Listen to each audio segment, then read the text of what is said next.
ይሄን ትምህርት ትማረዋለህ እንጂ ይጥፋል እንዴት ትላለህ? ሳያነቡ አስተያየት መስጠት አፍ ሲከፈት ጭንቅላት ይታያል ይላሉ ፈላስፎቹና እኔ በዚህ እንደውም ተነሳስቼ ሙሉን ግዕዝ ተረጉመዋለሁ ብዬታል። የ2018 እቅዴ ይሄ ነው። ያጣለማኝ ተሳድቦ ሄደ። ዋና ሳትችል ስለ ዋና አታወራ። እዛ እስከ PhD ይጠናል። እዚህ አንድም ቦታ ካሪኩለም ውስጥ የለው። አጉሜንት ጥፋ ጀርባ ብዙ እጆች አሉት። ስለ ራስ እንዳታውቅ ማን ነው የሚከለክል? የኛ መጻሕፍት በውጭ ይጠናሉ።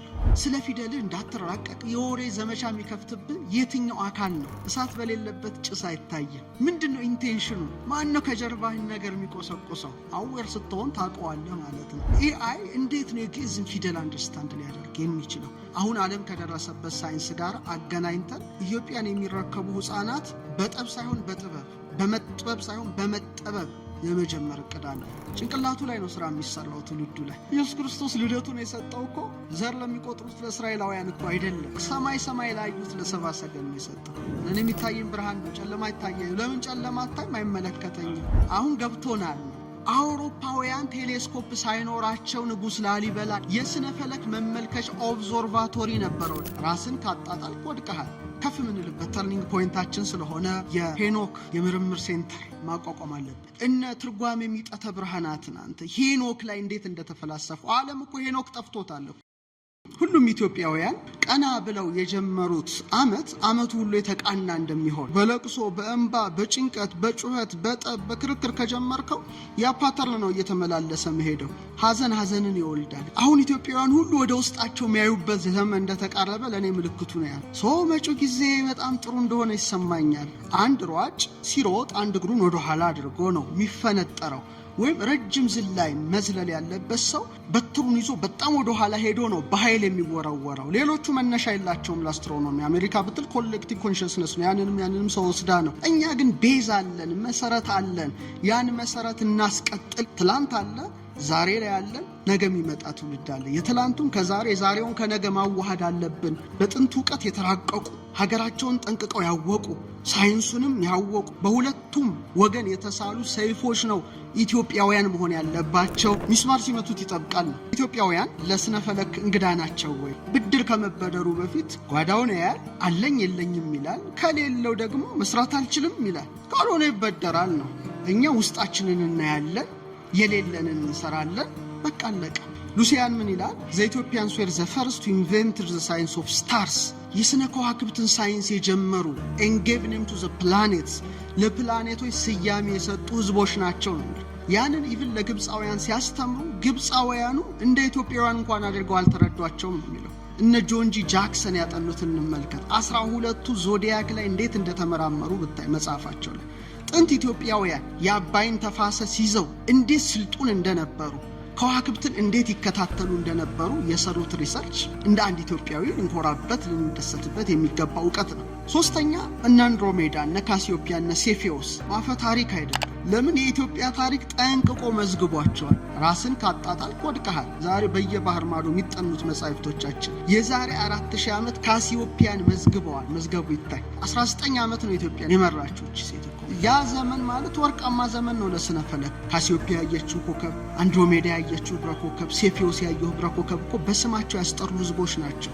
ሁለተኛው ክፍለ ዘመን ላይ ፕቶሎሚ አልማገስት ላይ የከዋክብትን ካርታዎች እኮ ሲጽፍ አክብሮ የኢትዮጵያን ንጉሳውያን ቤተሰቦች እኮ ጽፏል። ፕቶሎሚን እናቆይ። አሁን ያለውን ሳይንስ 88 ብራተ ከዋክብትን እኮ ሲመዘግብ እንደ ሀገር የተጻፈችው ኢትዮጵያ ብቻ ናት።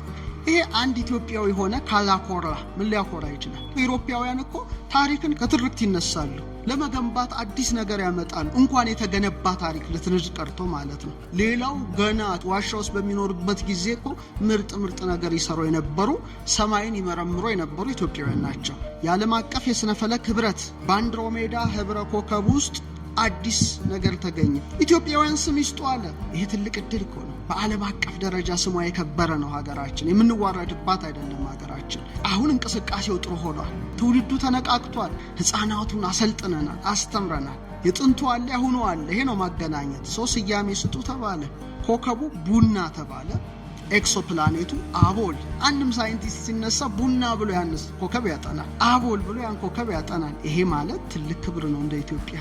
አንድ ከዋክብት በመሰየም፣ ሁለተኛው ደግሞ ብራና ጽፈው ቀለም በጥብጠው ብር ቀርጸው የጻፏቸው የሥነ ፈለክ መጻሕፍት እኮ አጃኢብ ነው መሰለኝ። እነ ትርጓሜ የሚጠተ ብርሃናትን አንተ ሄኖክ ላይ እንዴት እንደተፈላሰፉ ዓለም እኮ ሄኖክ ጠፍቶታል ይታወቃል። የአዳም 7ኛ ትውልድ የመጀመሪያው ጸሐፊ ነው። ይሁዳ በመልእክት ጠቅሶታል። መጽሐፉ የታለ አይታወቅም። እዚህ እኮ ሲነበብ ክብር ለኢትዮጵያውያን ሲተረጎም ሲመሰጠር ሲራቀቁበት ኖረዋል። ስለ ግርዶሽማ አቶ የትየለሌ በኋላ መጣበታለሁ። ስለ ነፋሳቱ፣ ስለ ብርሃናቱ፣ ስለ ርደተ ፀሐይ፣ ስለ ኬክሮስ፣ ስለ ኬንትሮስ፣ ስለ ሳድሲት፣ ስለ ሐምሲት ዓለም እንኳን ሊያውቀው ሊረዳው ስለማይችለው በ600 ዓመት አንዴ ስለሚሆነው ጳጉሜን 7 ስሌት እኮ የቀመሩ ናቸው። ዓለሙ ፀሐይ፣ ጨረቃ 354 ዕለት ይልሃል። እነሱ ግን 354 ዕለት ከ22 ኬክሮስ ከ1 ካሊት ከ37 ሳልሲት ከ52 ራቢት ከ48 ሐምሲት እያሉ የሚያጠኑ ኢትዮጵያ የኛ የነሱ ልጆች ነው። እነ መጽሐፈ ዜና ምስጢርን እኮ ብታነባቸው ወደ 800 ምናምን ፔጅ በሙሉ ከዚህ ዓለም ውጪ ስላሉ ፍጡራን እኮ ነው። ዛሬ ገና እንግዲህ ይታዩ አይታዩ በጣም ገና ነው። አሜሪካውን አናውንስ አደርጋለሁ ብላለች። አፈ ታሪክ ይሉሃል፣ እንድትረሳው እንድትተው ያደርጓል። እነሱ ሲያቀርቡት ደግሞ ሳይንስ ይሉሃል። እነዛ ብራናዎች ይመስክሩ። በባህር ማዶ ያሉት በሺዎች የሚቆጠሩ መጻሕፍት እስከ ፒኤችዲ ደረጃ በአውሮፓ በአሜሪካ በካናዳ የሚጠኑ በእውነት ይመስክሩ። ኢትዮጵያ አታውቅ ከሆነ ማለት ነው። ይሄ በጣም የሚገርመኝ ነገር ነው። ሶስተኛ አንተ ከዋክብትን ማየት ስለነሱ መራቀቅ መጻፍ ብቻ ሳይሆን ደግሞ መሳሪያ አስቀምጠህ ሰማዩን ማየት መጀመር ደግሞ ትልቅ ዕውቀት ነው። ማርኮ ቪጋኖ እኮ ላስታ ላሊበላ ላይ ያለውን ሴክሬት እኮ ያወጣ ነው። ሄደ ላሊበላ ቤተ ገብርኤል ላይ ሲመለከት የሥነ ፈለክ መመልከቻ ኦብዘርቫቶሪ ነበረው ላሊበላ። ዳያሜትሩን ለክቶ ፐርሺያ ከነበረው ህንድ ከነበረው ቻይና ከነበረው ጋር ማቴማቲክሱን አስቀምጦ ማስቀመጥ ብቻ አይደለም መምህር አውሮፓውያን ቴሌስኮፕ ሳይኖራቸው ንጉሥ ላሊበላ ያይ ነበረ ብሎ ጽፏል። ዋይን ሄርሽል ዘይድ ሪከርድስ ላሊበላ ቤተ ገብርኤልን እኮ ሲሰራ ፕሌዲስን አይቶ ነው ብሎ ነው በደንብ አድርጎ ያስቀመጠው። ይሄ በጣም የሚደንቅ እውነተኛ ምስክርነት ነው። ቅዱስ ላሊበላ ያንን አስደናቂ ህንፃ ከላይ ወደ ታች አቁሞ የሥነ ፈለክ መመራመሪያ ማዕከል ደግሞ ነበረው። ይሄን ያረገው ቅዱስ ላሊበላ የአሜሪካ የምትባል ሀገር ሳትፈጠር የኛ አባቶች የአሜሪካ የምትባለው እንደ ሀገር ሳትታወቅ ስለ ስነ ፈለክ ይመራመሩ ነበር። መቼም የኢትዮጵያ ታሪክ ፈተና ይበዛዋል። በኋላ በእድሳት ሰበብ እነዛ ክበቦች ተደፈኑ፣ እንዲዘጉ ተደረገ። አይተናል። ካስታወስክ የፀሐይ ግርዶሽ ጊዜ እናንተ ወተን አንተ መረጃው ስለነበረ ይሄ እኮ እንዲህ አይነት ታሪክ ያለው ነው ለምንድን ነው የሚደፈነው ስትጠይቅም ነበር። ታሪክ እኮ ነው የተደፈነው ጉድጓድ። በእድሳት ሰበብ እነዚህ ጉድጓዶች መደፈን የለባቸው። ምክንያቱም ቀጥታ ሰማይ የሚመለከትበት ነው። ንጉሠ ነገሥቱ በጊዜው ከነበረው የኢትዮጵያ ጠበብት ጋራ የሚል ደብዳቤ ያስገብቻለሁ። ጳጉሜን ትጥፋ ጀርባ ብዙ እጆች አሉት። ኢትዮጵያውያኑ እንደኛ መሬት ቲክቶክ የሚያዩ አይደሉም። ቀና ብለው ሰማይን ያዩ ናቸው። ሳያነቡ አስተያየት መስጠት አፍ ሲከፈት ጭንቅላት ይታያል ይላሉ ፈላስፎቹና እንደዛ ባይሆን ይመረጣል። ስለ ግርዶሽ ኢትዮጵያውያኑ ጠቅልለው በአንድ ሰንጠረዥ አስቀምጠውታል። ይሄ ነው መቃለቅ። ምንም ተአምር እኮ የለው። ከመስከረም እስከ ነሐሴ እስከ መጨረሻው ድረስ ጨረቃ መቼ ነው ጠፍ የምትሆነው? መቼ ነው የምትወለደው? መቼ ነው ሙሉ የምትሆነው? አለቀ። ይሄ ምን ተብሎ ይጠራል መሰል? በኢትዮጵያው ትምህርት ማለት ነው እያረግና እየወረድ ጨረቃ ከዚህ ልኬቷ አታልፍም፣ አትወጣም፣ አትወርድም ነው በቃ እሱ። ስለ ግርዶሽ በአራት መልኩ ይጠናል። ይሄ አዲስ ዕውቀት አይደለም። አሁን እዚህ ውስጥ ቁጥር ባመጣ ኮንፊውዝድ ነው ማረገው። ምን አለ ኢትዮጵያውያን ይሄን ዕውቀት ቢያውቁት ያሳዝነኛል። እኔ በዚህ እንደውም ተነሳስቼ ሙሉን ግዕዝ ተረጉመዋለሁ ብዬ የ2018 እቅዴ ይሄ ነው። በጣም እነዚህ ዶክመንቶች በግዕዝ ብቻ ተሰውረው መኖር የለባቸውም። ለሪሰርቸሮች መተርጎም አለብኝ። ልትሸማቀቅበት ይገባል እንዴ? ጥላቻን አልቆጠሩ ከዋክብትን የቆጠሩት አንሴስተሮቻችን እና ጥንትም ባቢሎናውያንን በላቸው፣ ቻይናውን ህንድ በላቸው፣ ኢትዮጵያውያን በላቸው ሰማይ የሚያዩ ህዝቦች ናቸው። ከክርስቶስ ልደት በፊት ጀምሮ እኮ ነው ያለው። ጂኒየስ እነዚህን ያላከበርክ ማን ነው ልታከብር የምትችለው? ምበላውም እንጀራ ወጡ ሁሉ እነሱ ውጤት ነው። አከብራቸዋለሁ እናቶቻችን አባቶቻችን። እና ያጣለማይ ተሳድቦ ሄዳል። ቀበሯ ስጋ የሆነ ዛፍ ላይ ተንጠልጥሎ አየች። ብትዘል አትደርስበትም። ተስፋ ስትቆርጥ አፕል ነው ብላ ሄደች ይባላል። ይህን ትምህርት ትማረዋለህ እንጂ ጥፋ እንዴት ትላለህ? ፈተናው የጀመረው ጳጉሜን ትጥፋ በሚለው ነው የመጀመሪያው ስፒሪት። ምክንያቱም 13 ቁጥር እንደማይወደድ እናውቃለን። ሰው ያን ነገር አጥርተን አለፍ ነው። ግርዶሽን ማስላት፣ ግርዶሽን ማወቅ በጣም ቀላል እውቀት ነው። ከዚህ በዘለለ እኮ ከዚህ ዓለም ውጪ ስላሉ ፍጡራን እኮ የጻፉ ናቸው። ዜና ምስጢር ላይ ምን ልትለው ትችላለህ አንተ? ሐሳበ ነፋሳት እኮ አሉ። እነዚህ ነፋሳት በዚህ መስኮት ይወጣሉ። ይሄ ነፋስ ሲነፍስ ድርቅ ይመጣል፣ በረከት ይመጣል። ጠንቅቀው እኮ ያሰሉታል ማቴማቲክሱ። እንኳን የነሱ ትውልድ ሆንኩ ነው የምለው። ቀደምት ኢትዮጵያውያንን ማወደስ የሚገባበት ጊዜ ላይ ነው እኮ አሁን ያለን። አንድ አባባል አለ። ንስር የአዕዋፋት ንጉሥ 2 ሜትር የሚደርስ ወርቃማ ክንፍ አለው። መሬት ላይ ጤፍ ለመመልከት የሚችል አይን አለ። ከላይ ሆኖ ሁሉን የሚቆጣጠር ነው። ትኩስ ነገር ነው የሚመገበው። ከደመና በላይ ነው የሚበራው። ግን ምግብ ፍለጋ ዝቅ ብሎ ሲበር ድንቢጥ የምትባል ወፍ አለች፣ በጣም ትንሽ። ትገባና ርብቱ ጋር እድል ካገኘች ክንፉን ታዝለዋለች፣ ግን አይሰጣትም። እንደገባ ሳያውቅ ከፍ ይላል። እኩል መሄድ አትችልም፣ ትመለሳለች ወደ ነበረችበት። እንደው ያለ እውቀት በደመ ነፍሳዊነት የድንቢጥ ሀሳብ የሚያነሱ ሰዎች አሉ። በከፍታ መብረር ያልቻሉ። ዋና ሳትችል ስለ ዋና አታወራ። ባህር ውስጥ ስትዋኝበት ነው ስለ ባህሩ ማውራት የሚችል። ከጠብ ጥበብ፣ ከመጥበብ መጠበብ ይሻላል።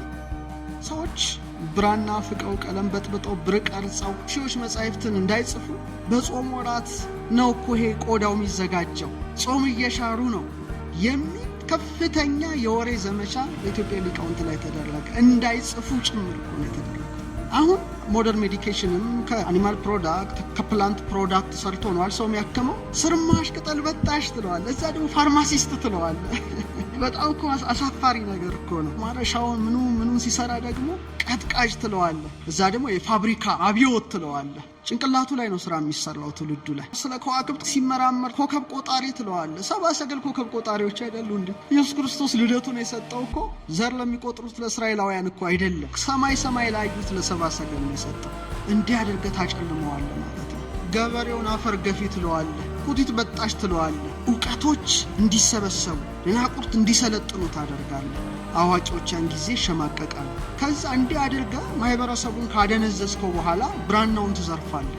ዛሬ ስንት ሺህ መጻሕፍት ናቸው ባህር ማዶ ያሉት አንተ። እኔ ራሱ የጎበኘኋቸው ዩኒቨርሲቲ ይዘገንናል። ካቶሊክ ዩኒቨርሲቲ ኦፍ አሜሪካ ገብቶ አሳዩኝ። ሸክም ማልችላቸው መጻሕፍት ነው ያሉት። እዛ እስከ ፒኤችዲ ይጠናል። እዚህ አንድም ቦታ ካሪኩለም ውስጥ የለም።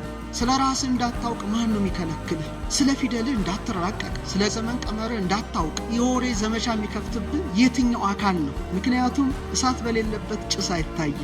ምንድን ነው ኢንቴንሽኑ? ማን ነው ከጀርባህን ነገር የሚቆሰቁሰው? አዌር ስትሆን ታውቀዋለህ ማለት ነው። እግዚአብሔር ሲፈጥረኝ ሞባይሌን ሁሌ እያየው ጎብጬ እንድቀር ሳይሆን ቀና አድርገህ ህዋው እንድመለስ እና የሄኖክ የምርምር ሴንተር ማቋቋም አለብን። የእኛ መጻሕፍት በውጭ ይጠናሉ። ለምሳሌ አጼ ቴዎድሮስ ትልቅ ምኞት ራዕይ ነበራቸው ነው መድፍን መስራት፣ በመሳሪያ ራስን መቻል። ሁሌ ተበዳሪ ስትሆን በጣም አስቸጋሪ ነው። መቅደላ መድኃኔዓለም ላይ ደግሞ ከተለያዩ የሀገራችን ክፍሎች ነው መጻሕፍት አስመጥተው ነበረ ሪሰርች እንዲሰራባቸው። ፈተናው ብዙ ነው። የኢትዮጵያን ጥበብ ስታስቀጥል እንግሊዞች መጡ ነው 1000 መጻሕፍት እኮ ነው የወሰዱብን። በ15 ዝሆን ወደ 200 በቅሎ እኮ ነው ጭነው የወጡት። አንተ ይሄ እንዴት አይቆጭ? ይሄ ነገር ስታይ አሃ ማለት አለብህ ማለት ነው። የመጽሐፍ ሄኖክ መገኛ ኢትዮጵያ ናት። ጄምስ ብሩስ ነው ለአውሮፓ ያስተዋወቀው ሄኖክ የኢትዮጵያ ዋና ሴንተር መገኛ። ስለዚህ የሄኖክ የሪሰርች ሴንተርን በጠልቁ የምርምር ጣቢያ አቋቁመን ኢትዮጵያ እውቀቶች የሚበለጽጉበት ኮንትሪቢዩት ማድረግ አለብን። ምክንያቱም ዘርፋፋ ቀሚስ፣ ያማረ ጌጥ፣ ኔክለስ፣ ጆሮ ኩትቻ ምናምን አድርጋ ወፍራ ወዲያ ወዲህ ከምትል ከጎረቤት እናት ይልቅ ጠባሳም ቢኖርባት ፊቷ በማዲያት ቢቆስል እናት ናት። በጎረቤት እናት አትለውጣት።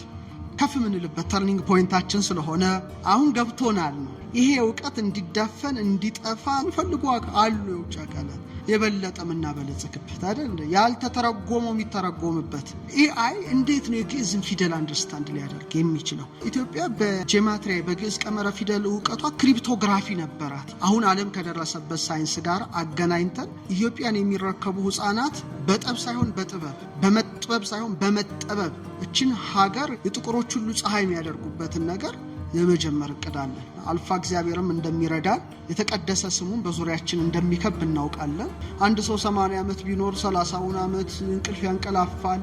40 ዓመት ነው የሚኖረው። 40 ዓመት ሲኖር ደግሞ ስለ ሰው ታሪክ እያወራ ነው የሚኖረው። ሰው መጨረሻ ሲሞት አቶ ገሌ በዚህ ዘመን ተወለዱ፣ እድሜያቸው ለትምህርት ደረሱ፣ ይህን ዲግሪ ያገኙ፣ ሚስት አገቡ፣ ወለዱ፣ ሞቱ፣ በአንድ ገጽ ነው ያልቀው። አንበሳው የተሻለ ታሪክ አለው፣ እንዲያድነው፣ እንዲወጥቶ፣ እንዲወርዶ። ሰው የንፋስ ዘመን ነው፣ ስፒድ ነው። በጣም እንፈጥንበት፣ ምንሰራበት፣ አልፎ ተርፎ 100 ዓመት 200 ዓመት አሻግረን የምናይበት ኢራ፣ በቃ ከግርዶሹ በኋላ የተጋረደብን ሁሉ የሚገፈፍበት ጊዜ ስለሆነ ነቃ እንድንል። ለኔ የሚታየኝ ብርሃን ነው፣ ጨለማ አይታየኝም። ለምን ጨለማ አታይም? አይመለከተኝም። መጨረሻ ላይ ይፋ እናደርጋለን። ትልቅ ነገር ነው እንደ ሀገር መስራት።